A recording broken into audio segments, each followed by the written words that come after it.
I sat across the mahogany conference table, a table I had picked out myself 10 years ago at an estate sale, and waited for my son to look at me.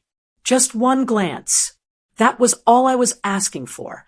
But Gabriel wouldn't do it. He stared intensely at his fingernails, refusing to meet the eyes of the woman who had raised him, fed him, and built this business for him. Beside him, his wife, Sonia, was doing enough looking for both of them. She was smiling. It wasn't a warm smile. It was that tight, practiced smile people wear when they are about to give you terrible news, but want to pretend they are doing you a favor. Renee, Sonia started, her voice sickeningly sweet. She folded her hands on top of a blue folder. We are so glad we could finally sit down. We've been crunching the numbers all quarter, and Gabriel and I have been doing a lot of thinking about the future. I nodded slowly. I wasn't nervous. Why would I be? I was 68 years old. I had spent the last 15 years of my life pouring my blood, sweat, and savings into GNS Hardware. When we started, it was a dusty garage with 3 aisles of inventory. Now, it was a premier supplier in Cleveland. I was the one who managed the books, negotiated with the vendors, and handled the tax compliance. I was the first one in at 6 a.m. and the last one to lock up at 8 p.m. Today was supposed to be the day. For 3 years, Gabriel had promised me that once we hit the $2 million revenue mark, I would officially be made a partner. Not just Gabriel's mom who helps out, but a legal owner. We had hit that number last month. I adjusted my glasses, expecting to see partnership papers slide across the table. I've been thinking about the future too, I said, my voice steady. The new vendor contracts are ready for review, and I have some ideas about the upcoming fiscal year. Sonia let out a short, sharp laugh, cutting me off. She glanced at Gabriel, urging him to speak, but he just shrank further into his chair. That's actually what we need to talk about, Sonia said, leaning forward. The future. You see, Renee, business is changing. It's moving fast. Digital footprints, automated inventory, AI-driven customer service. It's a young person's game now. My stomach tightened. I knew that tone. It was the tone one uses with a child or a senile relative. I managed the inventory system just fine, Sonia, I said. I built the system. Exactly, she countered, her smile never fading. You built it. Years ago. It's quaint. But Gabriel, and I feel that the business needs a fresh direction. A modern direction. We want to rebrand. We want to bring in a new energy that aligns with the current market. She paused for effect, then dropped the hammer. We feel that your methods are a bit old-fashioned. Emotional. You hold on to customers who don't pay on time because you know their families. You refuse to automate the payroll because you like to double-check the hours. It's slow, Renee, and we can't afford slow anymore. I looked at Gabriel. Is that what you think? That I'm slow? He finally looked up, his face red. Mom, it's not that. It's just, Sonia has this vision for a streamlined corporate structure, and we think maybe it's time you took a break. You're 68. You should be resting. You should be gardening. I hate gardening, I said flatly. I love this business. Sonia slid the blue folder across the table. It wasn't partnership papers. We've prepared a very generous severance package. Sonia said, 6 months of pay. And, of course, a heartfelt thank you for your assistance over the years. But, effective immediately, we are terminating your employment. We've already hired a new operations manager. He starts Monday. He's 28. Very sharp, straight out of business school. Terminating. The word hung in the air like smoke. After 15 years. After I refinanced my own home to save this company during the recession. After I forgave Gabriel's loans when he made bad bets. They weren't making me a partner. They were putting me out to pasture. I felt a heat rise up my neck. I wanted to scream. I wanted to throw the folder at Sonia's perfectly highlighted hair. I wanted to grab Gabriel by his collar and ask him where his spine had gone. The betrayal tasted like copper in my mouth. They were stealing my legacy and handing me a check like I was the cleaning lady. You're firing me? I stated. We're retiring you? Sonia corrected. It's for the best. Really? The company has outgrown you. I reached for the pen.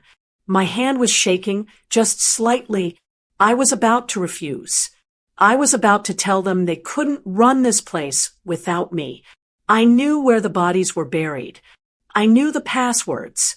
I knew which vendors needed to be paid by check and which ones by wire. I knew the compliance codes for the city. But then my eyes drifted past Sonia's shoulder to the wall calendar hanging near the door. It was open to October. Today was the 14th. My eyes locked on the date of tomorrow, October 15th. A cold calm washed over me, instantly extinguishing my anger. It was replaced by something else. Something quieter. Something dangerous. 2 weeks ago, I had brought in the mail just like I always did. Gabriel never touched the mail. He said it was grunt work. Sonia never touched it because she didn't want paper cuts. There had been a thick, white envelope from the Internal Revenue Service. I had opened it. I was the only one who ever opened the compliance letters. It was a notification of a field audit, not a simple mail-in check, but a full, in-person audit. The letter stated that 3 agents would be arriving at our offices on October 15th at 9 a.m. sharp to review the last 3 years of ledgers, specifically looking into the entertainment expenses that Sonia and Gabriel had been racking up on the company card. I had placed that letter in the urgent action folder on my desk, the desk they were currently kicking me out of. I had planned to brief them on it today. I had planned to spend the next week pulling the files, organizing the receipts, and explaining to the agents why my son had bought a boat on the company dime. I was going to fix it for them, just like I fixed everything else. But they didn't know, because they didn't do the grunt work. I looked at Sonia. She looked so smug, so victorious. She thought she had won. She thought the only thing I had to offer was old-fashioned labor. She had no idea that a freight train was scheduled to hit this building in less than 24 hours. If I told them now, I would have to stay. I would have to help them fight it. I would have to clean up their mess one last time. But if I signed this paper, if I was no longer an employee, then the audit wasn't my problem. It was the problem of the modern, fresh management. You're right, I said softly. Sonia blinked, surprised by my sudden surrender. I am. Yes, I lied, my voice steady and smooth. I am old. Maybe I am too slow for this new vision you have. A 28-year-old MBA will certainly know how to handle things better than I can. I opened the folder. I didn't even read the terms. I just needed to be legally gone before 9 a.m. tomorrow. Mom, are you sure? Gabriel asked, a flicker of guilt finally crossing his face. We don't want you to be mad. I'm not mad, Gabriel, I said, and I meant it. I wasn't mad anymore. I was anticipating. I'm just moving on. Like you said, I signed my name on the dotted line. Renee Denham. With a flourish, I closed the folder and slid it back to Sonia. She snatched it up like a greedy child, probably afraid I would change my mind. We'll need your keys, Sonia said, her voice brisk again. And your access badge. I reached into my purse. I pulled out the heavy brass key ring, the keys to the front door, the warehouse, and the filing cabinets where the tax records were kept. I laid them on the table. Everything is in order, I said, standing up and smoothing out my skirt. I think you'll find that the business is exactly where it deserves to be. We'll walk you out, Gabriel offered, standing up. No need, I said firmly. I know the way. I built the hallway, remember? I walked to the door. I paused with my hand on the knob, looking back at them one last time. They were already looking at each other, whispering, probably celebrating their victory. They had cut off the dead weight. They had absolutely no clue that they were standing on a trapdoor, and I had just unlatched the safety. Good luck with the new direction, I said. I hope you're ready for everything tomorrow brings. We are, Sonia chirped, dismissive. We can handle anything. I smiled, a genuine smile. I'm sure you can, I whispered. I walked out of the conference room, past my office, and out the front door into the bright afternoon sun. I didn't look back. I got into my car, checked the time, and turned on the radio. I felt lighter than I had in 20 years. I didn't have to prepare for the audit. I didn't have to hide their mistakes. I was retired, and tomorrow morning, the IRS was going to teach my son and his wife a very expensive lesson about the value of old-fashioned attention to detail. The heavy metal door clicked shut behind me, a sound of finality that echoed in the empty parking lot. I stood there for a moment, blinking against the harsh afternoon sunlight.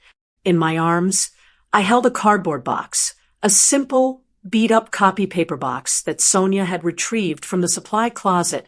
It was terrifyingly light, 15 years of blood, sweat, and sleepless nights, and it all fit into a box that weighed less than 10 pounds. Inside, there wasn't much. A framed photo of my late husband, a ceramic mug that said, "World's Best Grandma," from a time before Gabriel stopped bringing the kids to see me, a staple remover I liked because it didn't jam, and my favorite sweater. That was it. That was the sum total of my existence at G&S Hardware. According to them, I started walking toward my car, parked in the spot furthest from the entrance. I always parked far away to leave the prime spots for customers. That was the kind of thing I did. That was the kind of thing Sonia called irrelevant. As my heels clicked against the asphalt, the ghosts of the past 15 years began to rise up from the pavement to meet me. I looked at the loading dock to my left. I remembered the night in 2012 when the delivery truck broke down in a snowstorm. Gabriel was fast asleep in his warm bed. I was out here at 2 a.m., freezing in my coat, helping the driver unload pallets of drywall by hand because we couldn't afford to lose the inventory. My back ached for a week. I never told Gabriel. I didn't want him to worry about the gritty details. I kept walking. I passed the side window of what used to be my office. I remembered the summer of 2015. We were almost bankrupt. The bank had called the loan. I sat in that office for 3 days straight, surviving on stale coffee and crackers, renegotiating every single debt we had. I sold my jewelry, my mother's emerald ring, to make payroll that month. When I finally secured the bridge loan, I came home and cooked Gabriel a steak dinner to celebrate our success. He never knew about the ring. He never knew we were hours away from locking the doors forever. Why did I hide it from him? The question hit me hard, heavier than the box in my arms. I thought I was being a good mother. I thought I was protecting him. I wanted him to be the successful businessman, the confident owner. So I took all the hard, ugly, scary parts of entrepreneurship, the tax audits, the angry vendors, the compliance nightmares, and I hid them away.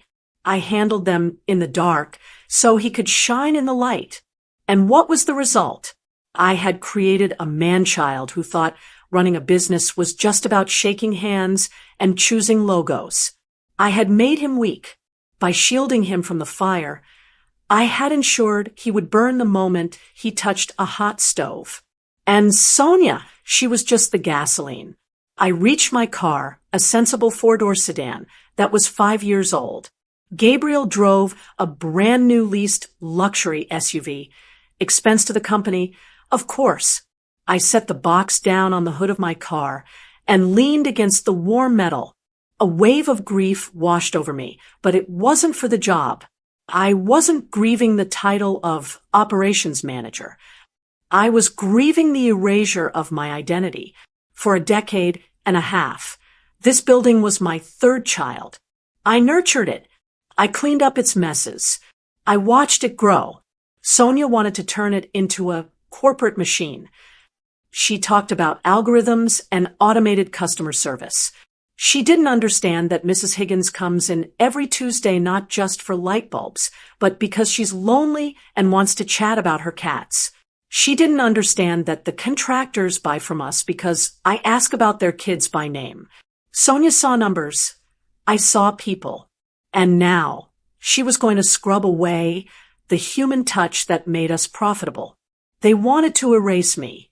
They wanted to pretend that the success of GNS Hardware was due to their fresh vision and modern branding, and that I was just an old relic holding them back. The unfairness of it choked me. It was a physical pain in my chest. To be discarded by the very people you lifted up is a specific kind of heartbreak that only a mother knows. It's the feeling of having your own love weaponized against you. I looked back at the building one last time. Through the glass front doors, I could see movement in the lobby. Probably Sonia measuring the walls for new art, or Gabriel high-fiving the sales staff, oblivious to the storm heading his way. I took a deep breath, inhaling the smell of exhaust and dry leaves. You didn't just fire your mother, I whispered to the empty parking lot. You fired your shield. I opened the back door of my car and placed the box on the seat. I didn't treat it like a coffin. I treated it like what it was, baggage I no longer had to carry. I got into the driver's seat and shut the door. The silence inside the car was instantaneous and comforting. I gripped the steering wheel, waiting for the tears to come. I expected to sob. I expected to break down, to feel the crushing weight of rejection. But the tears didn't come. Instead, I felt a strange twitch at the corner of my mouth. My eyes glanced at the digital clock on the dashboard. It was 2:45 p.m.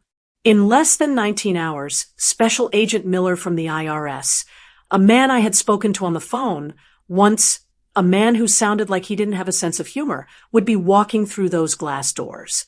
He would ask for the petty cash logs. He would ask why the company vehicle was used for a trip to Disney World. He would ask to see the 1099 forms for the consultants Sonia hired, who happened to be her cousins. And for the first time in 15 years, I wouldn't be there to explain it away. I wouldn't be there to pull a frantic correction file from my bottom drawer. I wouldn't be there to charm the agent or offer coffee while I frantically fixed a spreadsheet in the back. Gabriel and Sonia wanted to be the bosses? Fine. Tomorrow morning, they would get the full, unfiltered experience of being in charge. A smile formed on my face. It wasn't a warm, maternal smile. It was cold. It was sharp. It was the smile of a woman who knows the bridge is out, but watches the car speed up anyway because the driver refused to listen to the warning signs. I started the engine. The radio hummed to life, playing an old song I hadn't heard in years. I didn't look in the rearview mirror as I pulled out of the parking spot. I didn't need to see the building again. It wasn't my problem anymore. I drove toward the exit, my tires crunching on the gravel I had paid to have laid down 3 years ago. As I turned onto the main road, merging into traffic, the heavy weight in my chest vanished completely. They wanted me gone. They got their wish. I was gone. And I took the silence with me. For the first time in 15 years, I didn't wake up to the sound of a jarring alarm clock. My eyes opened naturally at 7:30 a.m. The sun was already streaming through the sheer curtains, casting a warm, lazy light across my quilt. Usually by this time, I would have been up for 2 hours. I would have already showered, dressed in my stiff blazer, gulped down a lukewarm cup of instant coffee, and been halfway through the morning traffic on I-480. My stomach would usually be in a knot, worrying about whether the delivery truck had arrived or if Gabriel had remembered to sign the payroll checks before he left for his networking golf game. But today, there was no knot. My stomach felt calm. The house was silent. I stretched my legs, feeling the luxury of the mattress. It felt illicit, almost like I was playing hooky from school. But I wasn't playing hooky. I was retired. Forced retirement, yes, but I was going to lean into it. I got out of bed and put on my robe, the soft, plush one, not the rushed, practical one. I walked to the kitchen and did something I hadn't done on a weekday since Gabriel was in elementary school. I made a pot of French press coffee. I ground the beans, slowly smelling the rich aroma, and waited for the water to boil. There was no rush. No one was waiting for me to unlock the front door. I took my steaming mug out to the back porch and sat in the wicker rocking chair. The morning air was crisp, typical for October in Ohio. I wrapped my hands around the mug and watched a cardinal land on the Boyd feeder. I looked at the watch on my wrist. It was 8:45 a.m. I took a sip of coffee and closed my eyes, letting my mind travel 5 miles down the road to the GNS Hardware building. I didn't need to be there to see exactly what was happening. I knew the rhythm of that place better than I knew the rhythm of my own heart. Right now, Sonia would be marching through the front door, her heels clacking loudly on the linoleum. She would be holding her Veni latte, expecting the lights to be on and the store to be humming. She would stop at the reception desk, looking for the daily briefing sheet I always prepared, the one that listed the appointments, the cash flow status, and the urgent vendor calls. It wouldn't be there. Gabriel would be strolling in behind her, probably texting. He would head straight for the break room, expecting a fresh pot of coffee to be waiting. It wouldn't be there. I smiled against the rim of my mug. The minor inconveniences were starting, but they were nothing compared to what was coming in 15 minutes. I checked my watch again. 8:50 a.m. The agents from the IRS are punctual people. They don't arrive late, and they certainly don't arrive early. They arrive exactly when the letter says they will. I thought about the letter sitting in the bottom drawer of my old desk. I wondered if Sonia had found it yet. Probably not. She never opened the bottom drawer. She said it was cluttered. Most people don't understand what a field audit actually is. They think it's just sending in some receipts or explaining a math error on a tax return. That's a correspondence audit.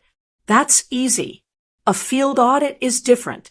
A field audit is invasive. It means the IRS has seen something in your filing that triggered a massive red flag. In our case, the discrepancy between our reported income and the lavish business expenses Sonia insisted on writing off.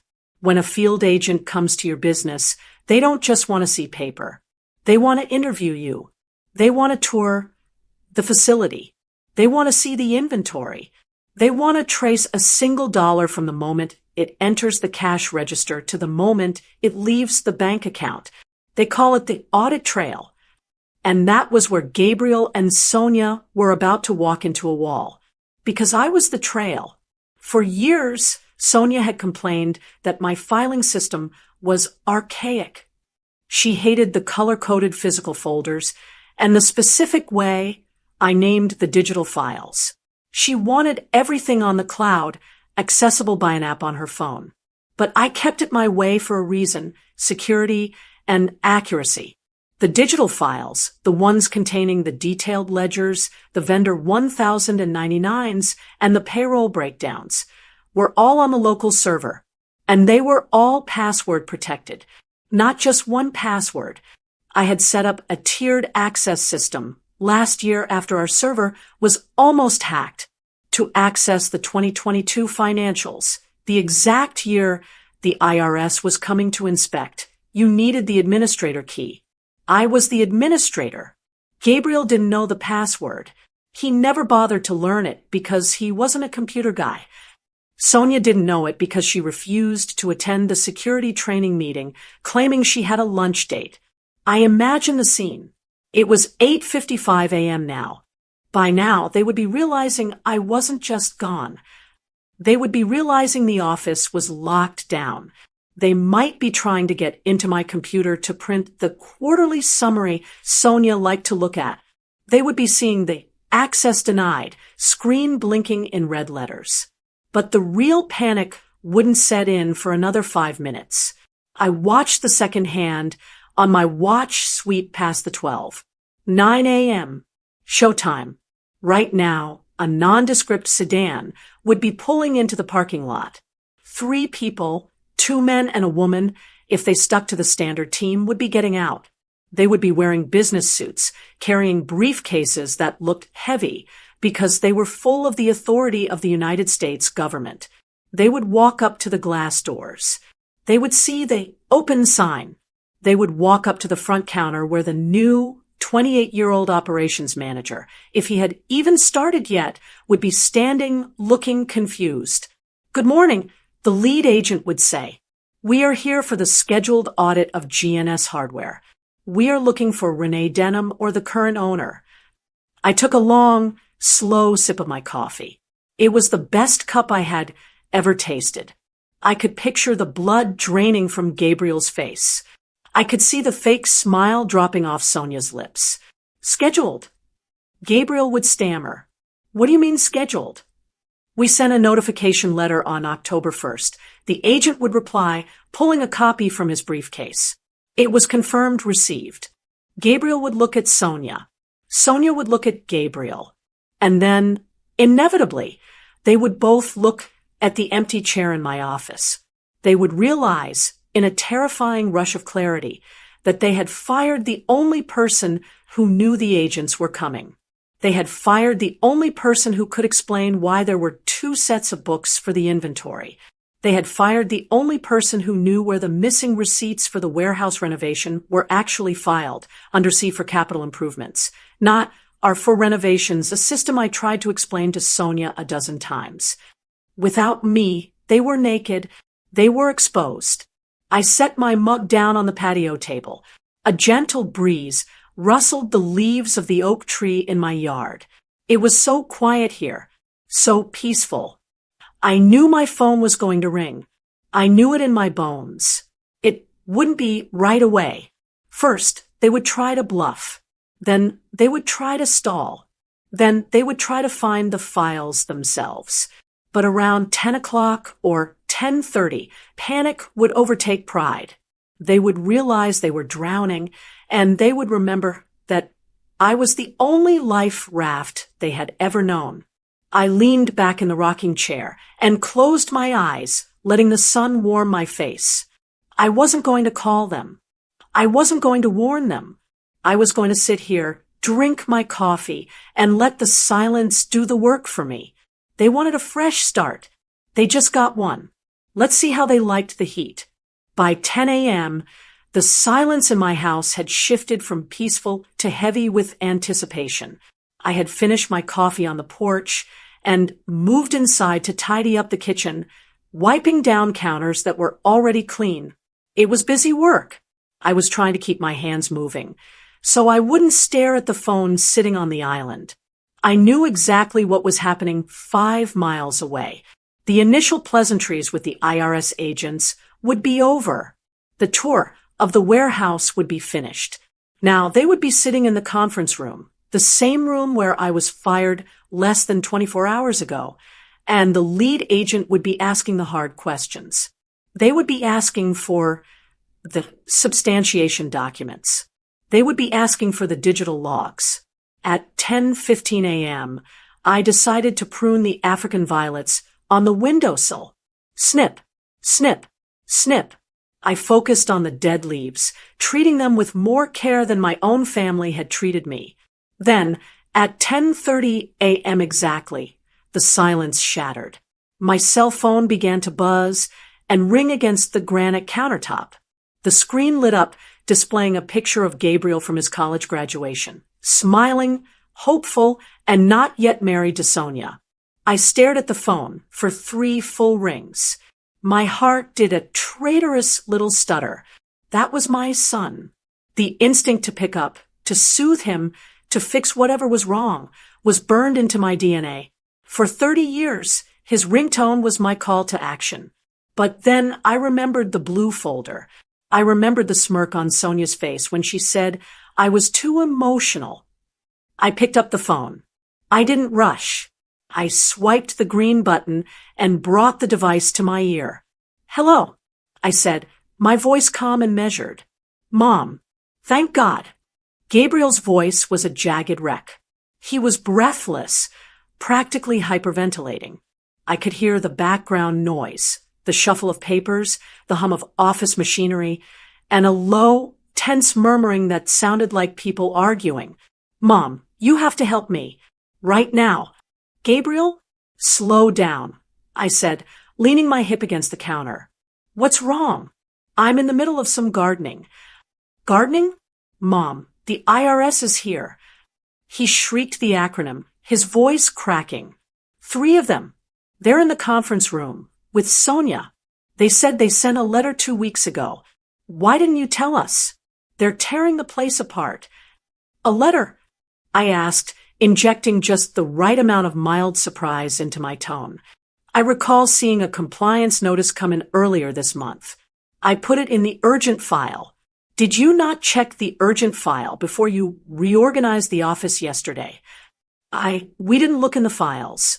We were busy with the transition." Gabriel stammered. "Look, it doesn't matter. They're here now. They're asking for the 2022 general ledger and the detailed payroll breakdown for the contractors. The agent, Miller, I think his name is, he's saying if we don't produce the digital records in the next 20 minutes, he's going to expand the scope of the audit to 5 years and freeze our accounts." "That sounds serious, Gabriel," I said. "Agent Miller is a very stickler for protocol." "I know. I can't get in." Gabriel was shouting now, panic overtaking him completely. I tried to open the financials_2022 folder on the server, and it's locked. It's asking for an administrator key. I tried password 123. I tried your birthday. I tried everything. "What is it? What's the code?" I closed my eyes and let out a soft sigh. Of course, he didn't know the code. I had implemented the 128-bit encryption specifically because Sonia kept leaving her laptop open in the break room. "The code," I repeated slowly. "Yes, I secured those files to protect the company data. It's a complex alphanumeric sequence." "Okay, great, just tell it to me." Gabriel urged. "I have the keyboard right here. Hurry, Mom." Miller is staring at me through the glass. I paused. This was it. The moment of choice. "Gabriel," I said gently, "I can't do that." "What?" He sounded like I had just spoken a foreign language. "What do you mean you can't? Just say the letters." "I'm not an employee of GNS Hardware anymore." I reminded him. "I signed a severance agreement yesterday. That agreement, which Sonia drafted, by the way, specifically states that upon termination, I am to surrender all access, keys, and control of company property. That includes intellectual property and security credentials." "Mom, don't be crazy," Gabriel snapped, his fear turning into anger. "This isn't a game. This is the business. If they freeze the accounts, we can't pay the vendors next week. We'll bounce checks. We could go under." "I understand the risks," I said. "I understood them for 15 years. That's why I handled the audits myself." Suddenly, there was a scuffling sound on the other end of the line. The phone was snatched away from Gabriel. "Renee!"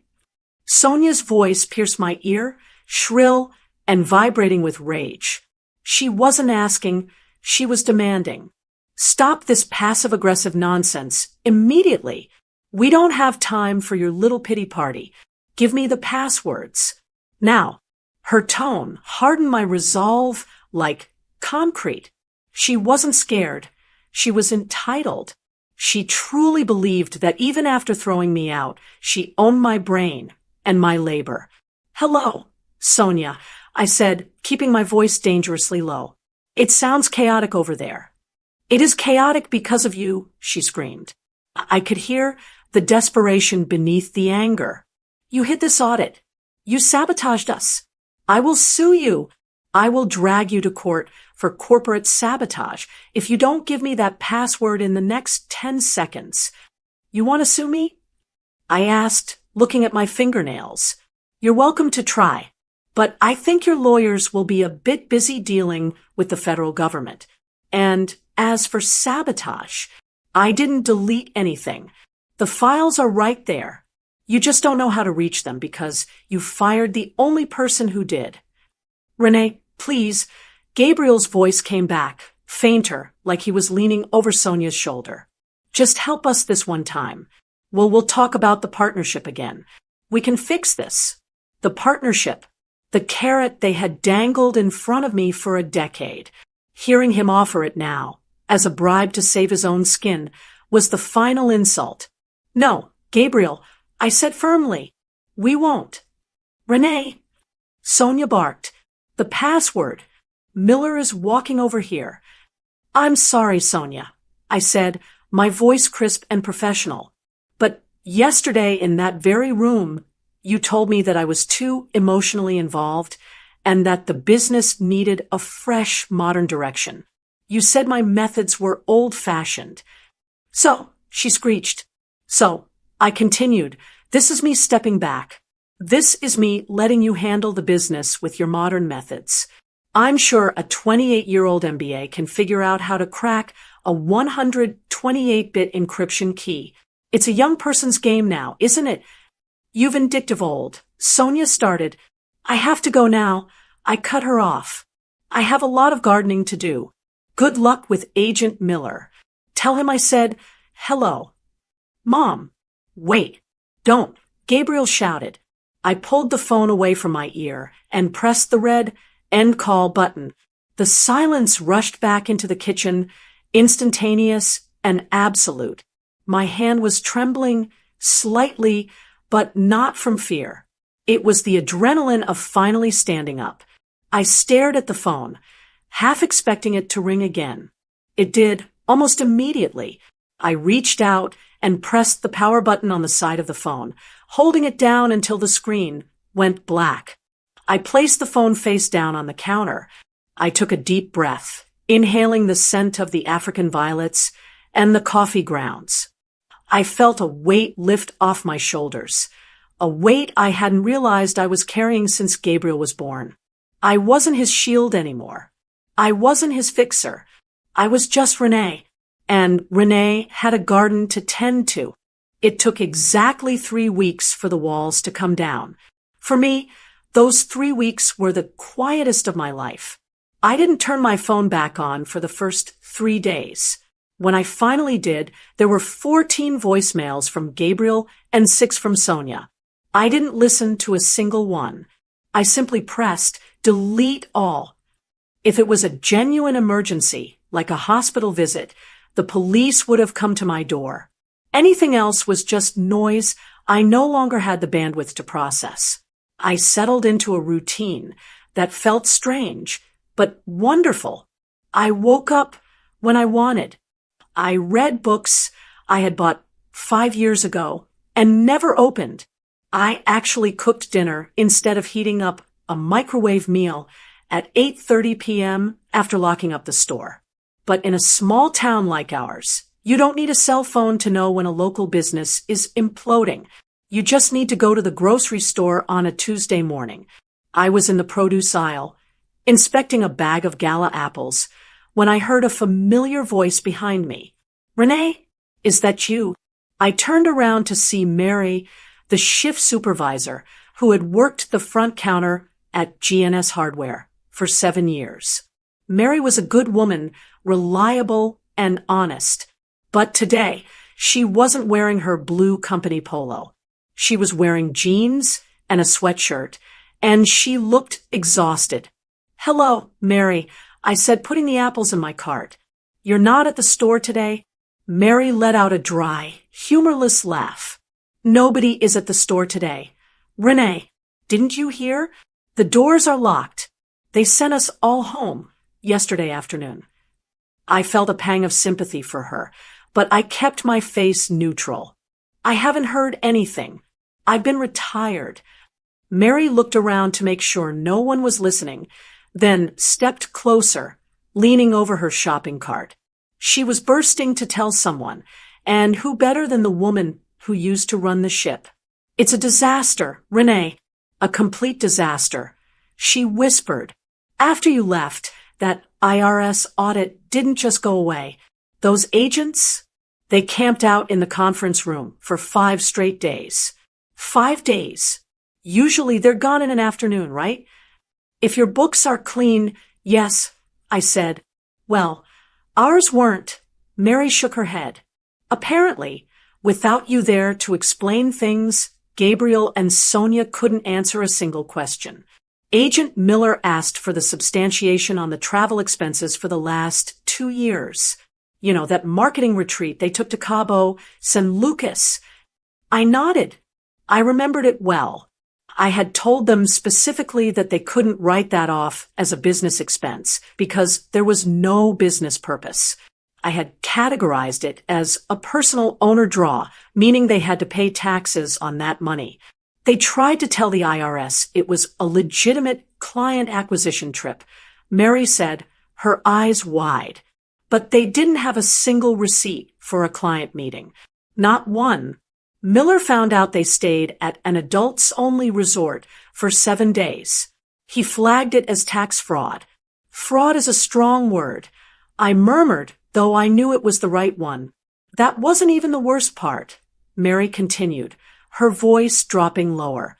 Because Gabriel couldn't get into the password-protected files for almost 48 hours, the agents thought they were stalling to destroy evidence.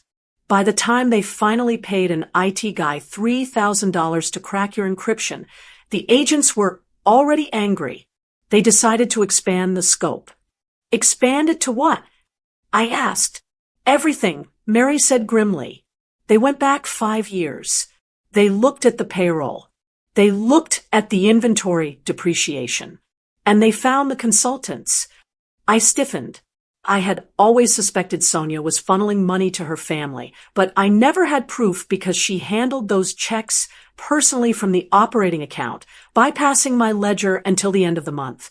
Sonia had been paying her sister $2,000 a month as a social media strategist. Mary revealed. The IRS checked. Her sister doesn't have a business license. She doesn't even have a website. It was just ghost income. They slapped GNS with a massive penalty for unreported wages and misclassification. So the fines are heavy? I asked. Heavy? Mary scoffed. Renee, they froze the accounts. The bank locked the operating account on Friday because of the federal lien. That means our paychecks bounced. That's why we're all at home. We can't work if we aren't getting paid. I looked down at my apples. I had built that operating account from zero. I had nurtured it so that 20 families could eat every week. In less than a month, they had drained it and locked it up. And Gabriel? I asked, how is he handling it? Mary grimaced. That's the other thing. The power couple is done. The screaming matches. Renee, it was embarrassing. Everyone in the showroom could hear them. Sonia was screaming that Gabriel was incompetent, that he didn't know how to run his own business. She called him a mama's boy right in front of the customers. And Gabriel? He finally snapped back. Mary said, he told her it was her fault for firing you. He said they never should have listened to her fresh direction nonsense. He's been sleeping in the office on the leather couch because she locked him out of the house. Or, well, she tried to. I heard the leasing company is coming to repossess that fancy SUV of his tomorrow. I listened to the laundry list of destruction, the frozen assets, the fines, the bounced checks, the marriage crumbling under the weight of accountability. It should have been tragic. A mother should feel sad that her son's life was falling apart. But I didn't feel sad. I felt a strange, cold sense of validation. They had called me obsolete. They had called me slow. But the truth was, I wasn't slow. I was thorough. I was the glue. I was the one who swept the floors and checked the locks and made sure the foundation was solid so they could play executive in the penthouse.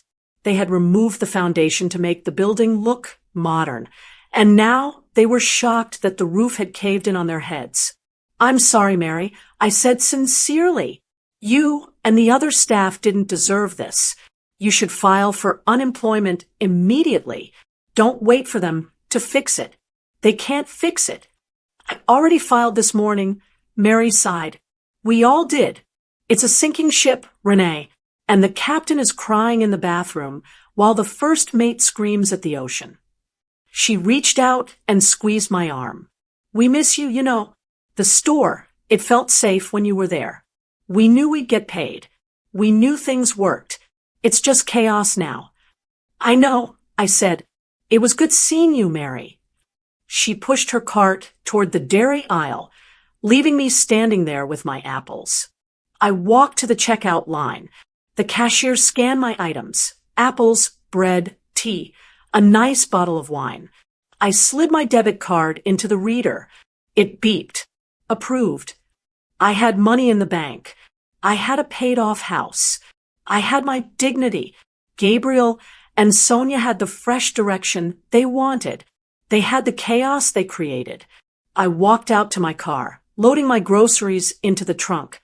I thought about Gabriel sleeping on that office couch, the same couch he had bought for $3,000 to impress a client, probably wondering how the IRS found the Cabo trip. He was learning the hardest lesson of adulthood. You can inherit a business, but you cannot inherit competence. You have to earn that. And as I drove home to my quiet, paid-for house, I knew that the collapse wasn't over yet.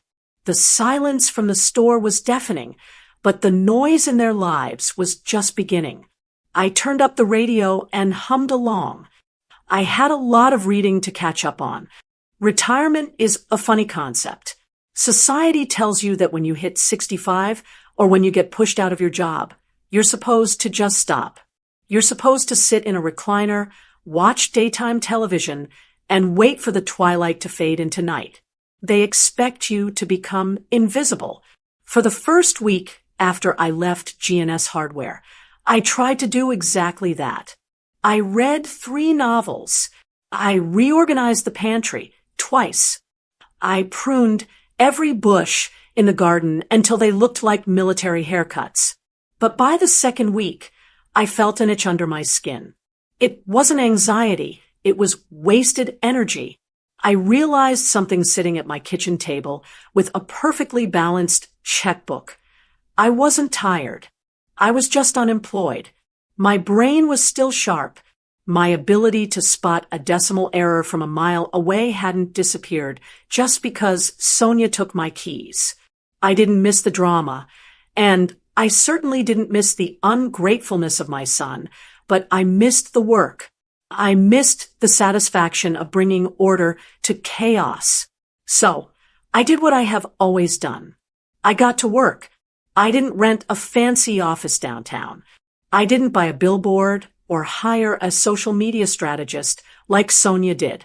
I simply cleared out the guest bedroom, moved my old oak desk in there, and bought a new laptop. I printed up 50 simple business cards on cardstock that read, Renee Denham, Small Business Administration and Bookkeeping.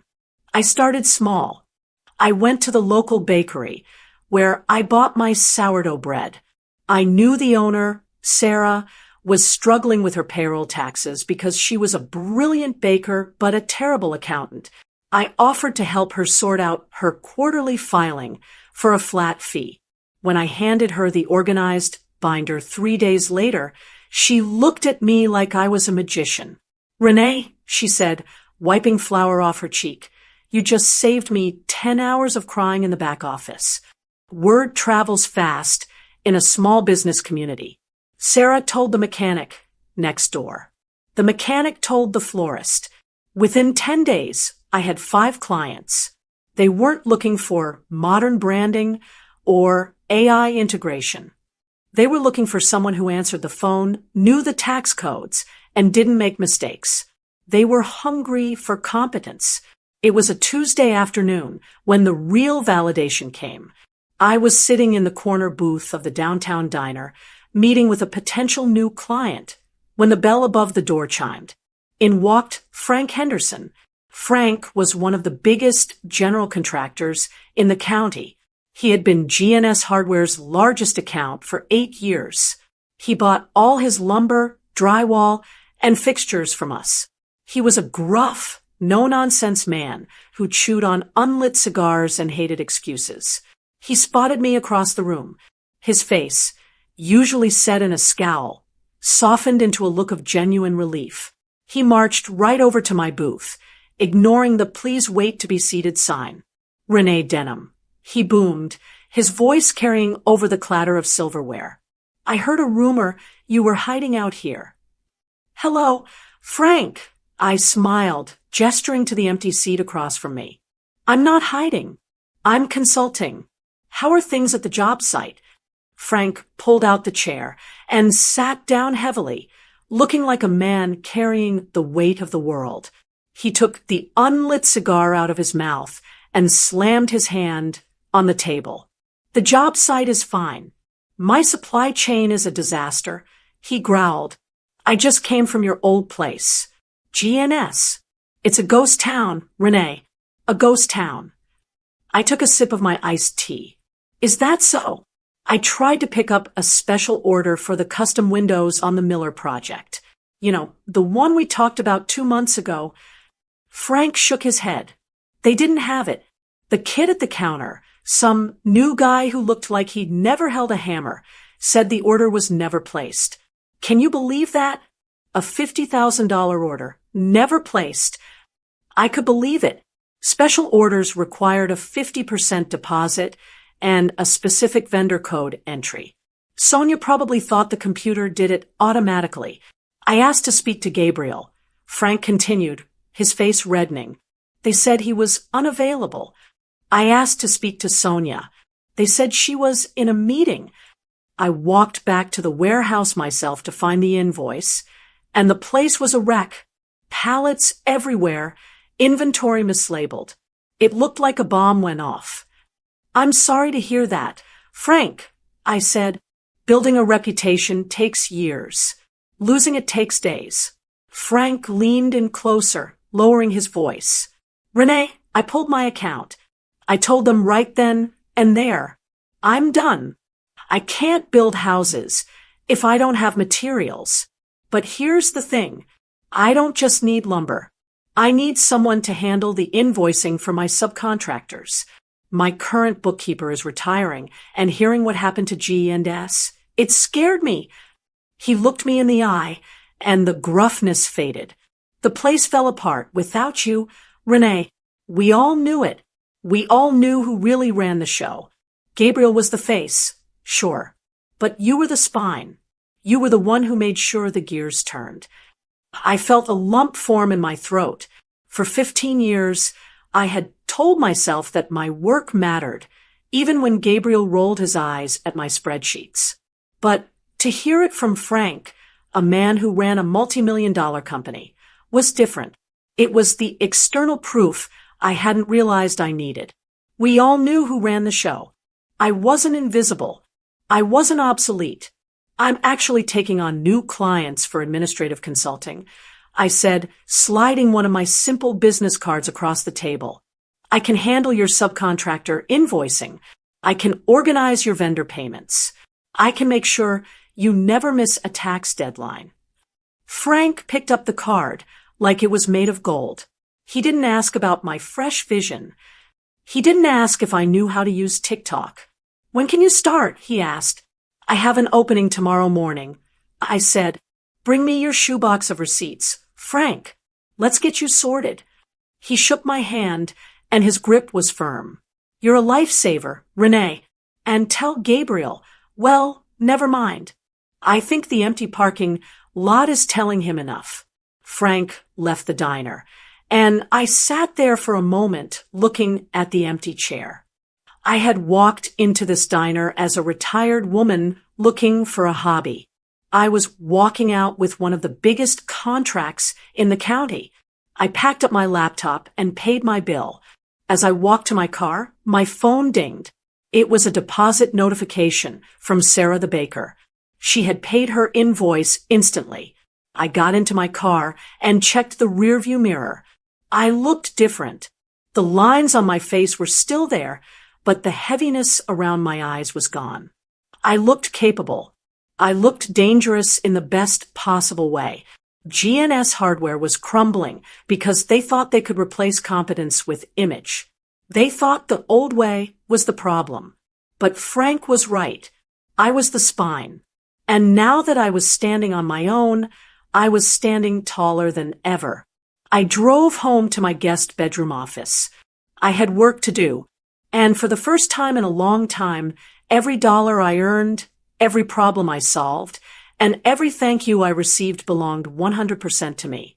It was a Tuesday afternoon, gray and drizzly, the kind of Ohio weather that seeps into your bones if you let it.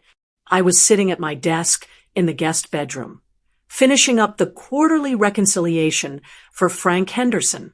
My new office was quiet, warm, and smelled faintly of lemon polish. I had just clicked send on the invoice when I heard a car door slam in the driveway. I wasn't expecting anyone.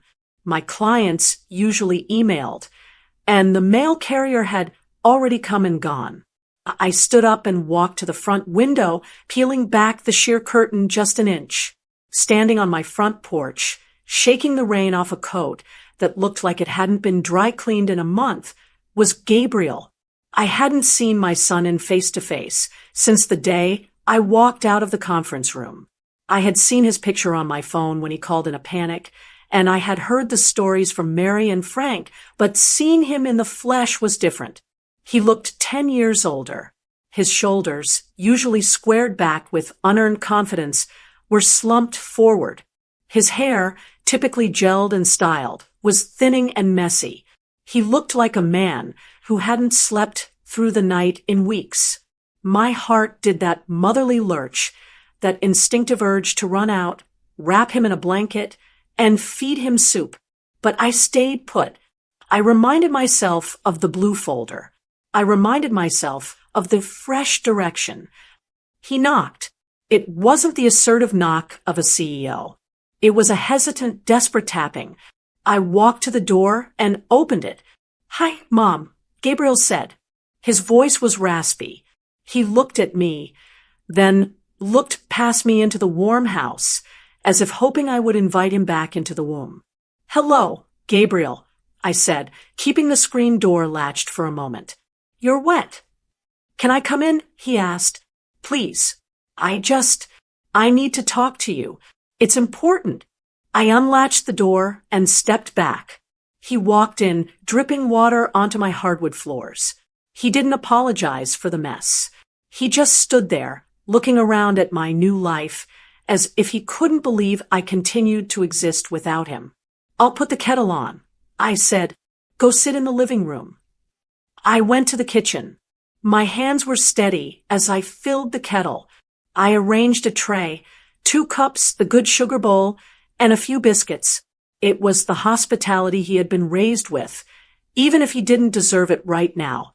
When I carried the tray into the living room, Gabriel was sitting on the edge of the sofa, his head in his hands. He looked up when I set the tray down. "Sonia moved out," he blurted out. No preamble. No, "How are you, Mom?" Just straight to his own misery. "I heard," I said, pouring the tea. "Milk, no sugar. Just how you like it." He took the cup, his hands trembling slightly. "She went to stay with her sister. The one the IRS is investigating. She blames me for everything, Mom. She says I didn't protect her from the audit.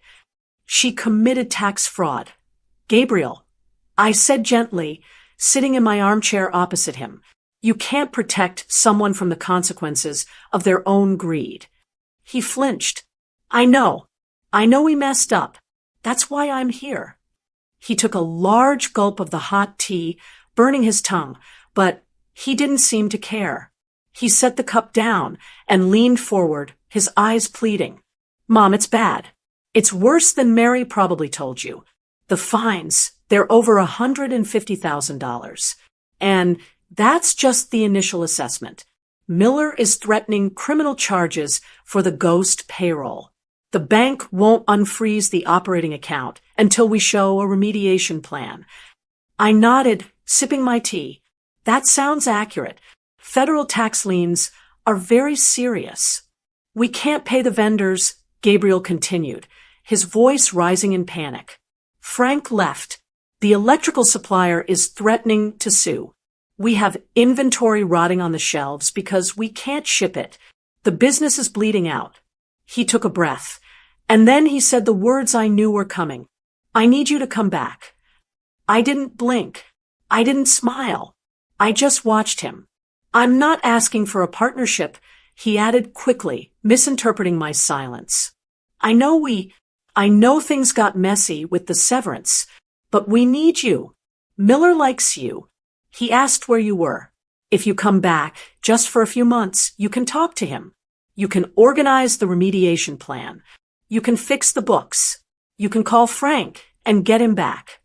You want me to fix it? I stated flatly. Yes. You're the only one who knows how. Gabriel pleaded. Mom, please. I'll pay you whatever you want. I'll fire the new operations guy. He's useless anyway. Just come back and steady the ship.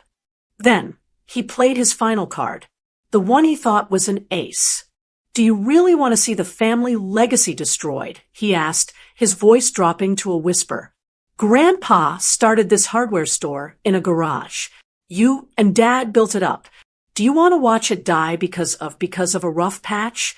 Don't you care about the legacy? I set my teacup down on the saucer with a soft clink. I looked at my son. I looked at the dark circles under his eyes, the desperation in his posture, and I realized something profound. He didn't miss me. He didn't miss his mother. He didn't miss our morning coffees. He didn't miss my advice or my company. He missed my labor. He missed the safety net. He missed the feeling of being able to screw up and having me magically make it disappear. He was drowning, and he didn't want a hug. He wanted a life preserver. He wanted me to come back into the burning building he had lit on fire and carry him out on my back. And he had the audacity to call it legacy. Gabriel, I said softly. He perked up, thinking I was about to agree. Yeah, Mom. No. The word hung in the air, heavy and absolute. His face crumbled. What? Mom, did you hear me? We're going to lose everything.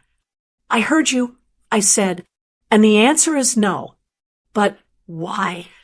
He looked genuinely confused, like a child who has been told Santa Claus isn't coming. You love that store. You gave 15 years to it. I did. I agreed. I gave 15 years. I gave my savings. I gave my nights and weekends. And in return, you and your wife sat me down at a table, told me I was old and slow, and handed me a cardboard box. I said I was sorry. Gabriel protested. Sonia made me do it. You are a 40-year-old man. Gabriel, I said, my voice hardening. Sonia didn't hold a gun to your head. You chose her modern vision over my loyalty. You wanted to be the big man in charge. Well, you are in charge now. I stood up. I walked over to the window and looked out at the rain. And as for the legacy, I said, turning back to him, you are confused about what that word means. The legacy wasn't the building. It wasn't the logo or the inventory. The legacy was integrity. It was treating people right. It was paying your taxes and knowing your customers' names. I looked him dead in the eye. That legacy didn't die because of a rough patch. It ended the day you decided that greed was more important than family. You killed the legacy, Gabriel, not me. I'm just the one who refused to be buried with it. Gabriel sat there, his mouth open, stunned silence filling the room. He had expected me to yell, maybe, or to cry. He hadn't expected me to simply state the truth with such calm finality. I have my own clients now, I said, signaling that the conversation was over. I have work to do. and I don't clean up other people's messes anymore. He stood up slowly. He looked small. He looked like the little boy who used to break a vase and try to hide the pieces under the rug. Only now he realized the rug was gone. "So you're just going to let us fail?" he whispered. "I'm going to let you experience the consequences of your actions." I corrected him. "That's not cruelty, Gabriel. That's parenting. I should have done it years ago." He walked to the door. He paused, his hand on the knob, waiting for me to change my mind. Waiting for me to crack. "Goodbye, Gabriel," I said. He opened the door and walked out into the rain. I locked the deadbolt behind him. I went back to the living room and picked up the tray. I carried the cups to the kitchen, rinsed them, and put them in the dishwasher. My hands were shaking just a little. It hurts to close the door on your own child. It goes against every instinct in your body. But as I looked around my quiet, peaceful kitchen, I knew I had done the right thing. He wanted a savior, but I was done saving him. I was busy saving myself. It has been 6 months since that rainy afternoon when I closed the door on my son. Spring has arrived in Ohio. The gray skies have turned into a brilliant, crisp blue, and the African violets on my windowsill, the ones I was pruning the day Gabriel called in a panic, are in full bloom. They are thriving. And so am I. I drove past the old building yesterday. I hadn't gone down that road in months, but I had a meeting with a new client, a lovely young woman who runs a flower shop and needs help setting up her payroll.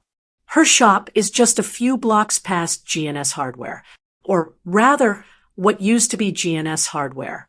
The sign is gone. The big, bold letters that Gabriel had spent $10,000 redesigning were taken down weeks ago. Now, a for lease banner hangs crookedly in the window. The parking lot, once full of contractors' trucks and bustling with energy, was empty except for a few swirling dry leaves. I pulled my car over for a moment and just looked at it. You would think I would feel sad. After all, I spent 15 years of my life inside those walls. I knew every creak in the floorboards and every flickering fluorescent light. But looking at the empty shell of the building, I didn't feel sadness. I felt a profound sense of closure. The collapse happened exactly as everyone predicted. The IRS fines were too heavy. The bank refused to extend their line of credit. Without inventory, they couldn't sell. Without sales, they couldn't pay the fines. It was a death spiral, accelerated by the fact that the two people at the helm spent more time fighting each other than fighting for the business. I heard from Mary that Gabriel is working in sales now for a siding company in the next town over. He's back to being an employee. He clocks in, he does his work, and he clocks out. I think, in a way, it's better for him. He was never meant to carry the weight of ownership. I forced that dream on him just as much as he grabbed for it. Now, he has a boss to tell him what to do, and I suspect he sleeps better at night. Sonia is gone. She moved back to Chicago. I don't know the details, and honestly, I don't care to know. She is a chapter in a book I have finished reading. I put my car in drive and continued on to my meeting. My consulting business, Denim Solutions, is fully booked. I have a waiting list of 3 months. I choose who I work with. I only take clients who are respectful, honest, and pay on time. Frank Henderson is still my biggest fan. He tells everyone within earshot that I'm the best investment he ever made. But the success isn't what brings me peace. The money is nice, of course. I finally took that vacation to the coast I had been putting off for a decade. But the peace comes from something deeper. It comes from the realization that I don't have to fight to be valued anymore. For years, I thought that if I just worked harder, if I just saved them one more time, if I just proved my worth over and over again, they would finally respect me. I thought love was a transaction. I give you everything, and you give me gratitude. I was wrong. I've learned that you cannot make people appreciate you by doing everything for them. Sometimes the only way to show them your value is to remove it. People talk about revenge like it has to be loud. They think of dramatic scenes in movies where someone throws a drink in a face or slashes tires or leaks a scandal to the press. But true revenge, the kind that settles in your soul and heals you, is quiet. I didn't slash their tires. I didn't scream at them in public. I didn't steal their money. I simply stopped. I stopped catching the balls they dropped. I stopped fixing the mistakes they made. I stopped holding up the walls they were trying to tear down. I took my hands off the wheel and I let gravity do the rest. They called me obsolete. They called me emotional. They thought I was the past. But when the past walked out the door, it took the future with it. Now my days are my own. I wake up and tend to my garden, a real garden, not just a few pots. I'm growing tomatoes and peppers this year. I spend my afternoons with clients who say, "Thank you," and mean it. I have dinner with friends. I sleep soundly without a single worry about tax audits or missing invoices. I am alone in this big house. Yes, but I am not lonely. There is a difference. Loneliness is sitting in a room full of people who don't see you. Solitude is sitting in a quiet room and enjoying your own company. I parked my car at the flower shop and checked my reflection in the mirror. I adjusted my glasses. I looked happy. I thought about the women out there, women like me, who are currently holding up the sky for people who never look up to say thanks. Women who are afraid to step back because they worry everything will fall apart. My advice: let it fall. You might be surprised to find that when the dust settles, you are the only one left standing, taller and stronger than before. I grabbed my laptop bag, stepped out into the sunshine, and walked into the flower shop to help a young woman build her dream. My own dream, it turned out, was just beginning. Did you like the story? And which city are you listening from? Let's meet in the comments. If you like the story, you can support me by sending a super thanks so I can keep bringing more stories like this. Thank you so much for your sweet support. I'm looking forward to your comments on the story. On the screen, you can see 2 new life stories that I highly recommend. There's so much more on my channel. Don't forget to subscribe. See you in the next life story.